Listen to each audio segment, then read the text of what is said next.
Bonjour à tous et bienvenue dans cette nouvelle vidéo. Aujourd'hui, nous allons parler de la mer de Chine et des différents conflits et enjeux qui en découlent.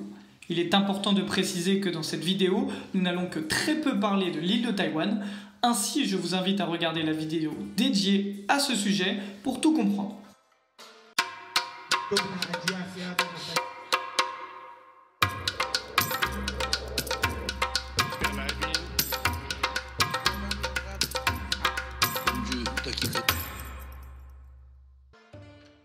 La mer de Chine se situe à l'est du continent asiatique.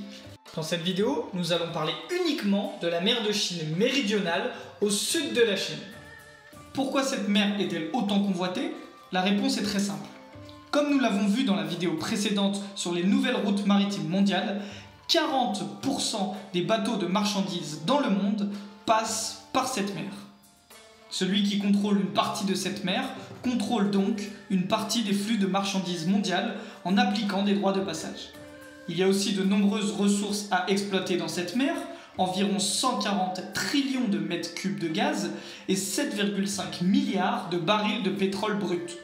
Même si ces quantités sont moindres que dans d'autres régions du monde, comme dans le golfe Persique, elles restent néanmoins non négligeables et source de tensions.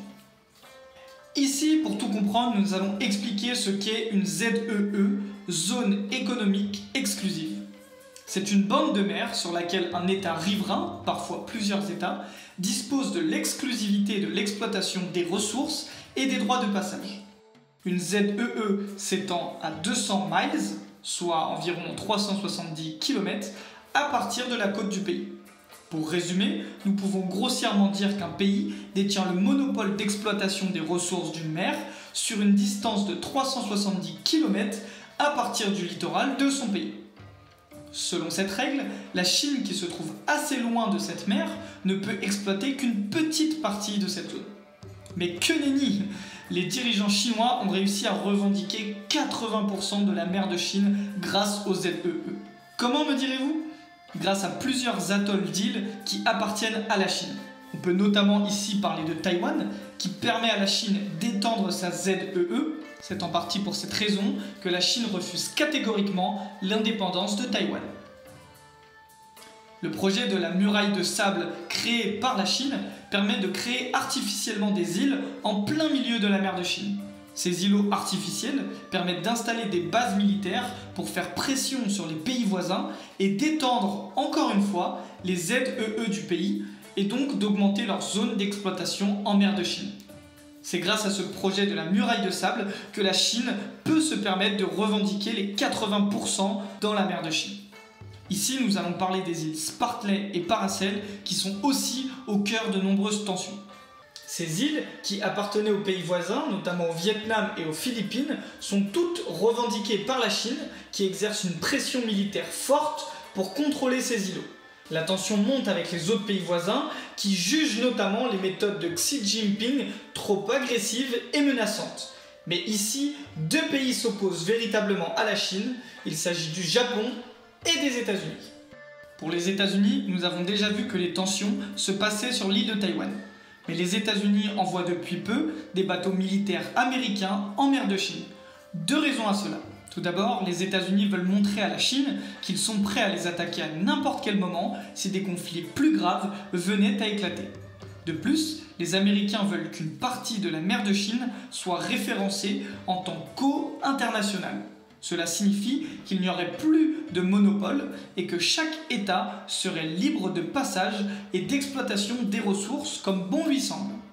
En envoyant ces bateaux dans cette mer, les États-Unis essayent de s'allier avec les pays voisins, notamment avec les Philippines et le Vietnam, contre la Chine, afin de contrer l'expansionnisme chinois.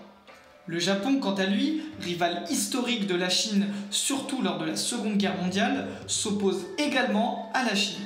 Cependant, je garde un petit peu de suspense et nous évoquerons les nombreuses tensions entre ces deux pays dans une chronique dédiée sous le même format que pour Taïwan, le Japon versus la Chine.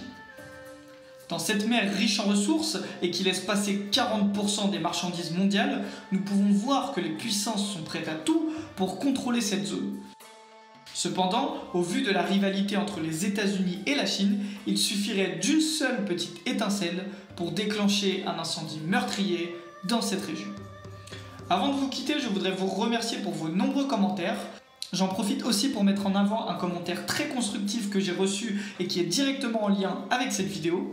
Lorsque l'on parle de la République de Chine, on désigne le gouvernement de l'île de Taïwan.